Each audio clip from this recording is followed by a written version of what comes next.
Movie చాలా బాగుంది. అస్సలు ఎక్స్పెక్ట్ చేయలేదు ఇంత బాగుంటుందని. ఎందుకంటే అసలు ఒక్కొక్క సీన్ గూస్ బంప్స్ వస్తున్నాయి. అసలు స్టార్టింగ్ లో నేమ్స్ వచ్చేటప్పుడు ఆ ఎంట్రన్స్ ఉంది చూడండి. ఓ మై గాడ్, అసలు మూవీ చూస్తున్నాను సేపు అసలు నేను అరుస్తూనే ఉన్నాను. అందుకే నా గొంతు ఇలా అయిపోయింది. I would say one thing, జై పవన్ కళ్యాణ్. అసలు ప్రతి ఒక్క సీన్ ఎంత డీటెయిలింగ్ గా ఉందంటే ఇట్స్ రియలీ అసలు ఎక్స్పెక్ట్ చేయలేదు. అంటే last time Harihara Veeramallu release అయినప్పుడు దాంట్లో కొంచెం డీటెయిలింగ్ మిస్ అయింది. బట్ మూవీ బాగుంది. కానీ దానికి మించిన మూవీ అస్సలు ఎక్స్పెక్టేషన్ లేదు. యాక్చువల్ రివ్యూస్ చూసినప్పుడు ప్రతి ఒక్కరు ఓకే ఓకే సినిమా యావరేజ్ అన్నారు. వాళ్ళందరికి రిప్లై ఇవ్వాలి, సినిమా తోపు తురుం. ఇట్స్ రియలీ అసలు ఒక్కొక్క సీన్ బాప్రే, అసలు నేను చెప్పలేదు. హ్యాండ్సమ్, అసలు హీరోయిన్ కూడా చూడలేదు నిజం చెప్పాలంటే ఈ మూవీలో. అసలు ఆ లుక్స్ కానీ, అండ్ అందులోనూ జపనీస్ తో కంబైన్ అయ్యి ఉంది.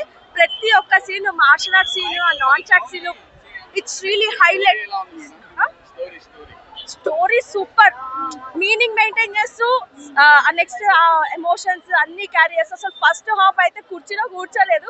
సెకండ్ హాఫ్ అంతా ఎమోషనల్ అంతా అయిపోయి కొంచెం సైలెంట్ అయిపోయాం. బట్ లాస్ట్ లో మళ్ళీ ఎండింగ్ సీన్, ఓజీ అంటే real gangster.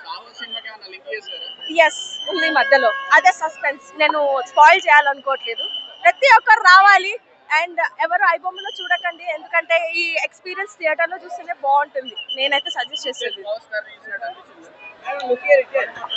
I need to look here. Okay, so అసలు నేను ఎక్స్పెక్ట్ చేయలేదు ఇంత. అసలు చెప్తున్నా కదా, ఫస్ట్ మూవీలో ఎలా ఉన్నారు ఇప్పుడు కూడా అలాగే ఉన్నారు. కింద మీద ఊపు, పవన్ కళ్యాణ్ తోపు. అసలు నాన్ చాక్ తర్వాత కటారా తిప్పే సీన్స్ ఉన్నాయి. ఓ మై గాడ్, నేను అసలు చెప్పలేను. సూపర్. అసలు మీరు చూసారా మూవీ? ఎవరన్నా ఎవరు చూడలేదు కదా. నేను చెప్పాలనుకోవట్లేదు అంత క్లియర్ గా, బట్ చెప్తాను. ఆ సీన్ యాక్చువల్ గా స్టార్టింగ్ ఎంట్రన్స్ జపనీస్ నుంచి, అంటే ఒక ఆ సైడ్ నుంచి తప్పించుకొని వచ్చేస్తాడు. ఆ స్టార్టింగ్ సీన్ ఒకటి ఉంటుంది, లిటరలీ గూస్ బంప్స్ వచ్చేస్తాయి. ఎట్లా వస్తాయంటే ఇలాగే వచ్చాను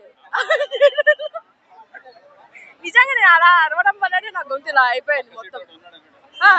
అంటే మా వాళ్ళే కాబట్టి అడ్జస్ట్ అయిపోయారు, లేకపోతే పక్కన వాళ్ళు కూడా భయపడేటోళ్ళు.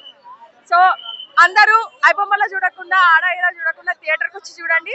మళ్ళీ నేను మా అమ్మమ్మ పెద్ద పవన్ కళ్యాణ్ ఫ్యాన్ అనమాట. ఆవిని మళ్ళీ నేను తీసుకొని వెళ్ళాలి.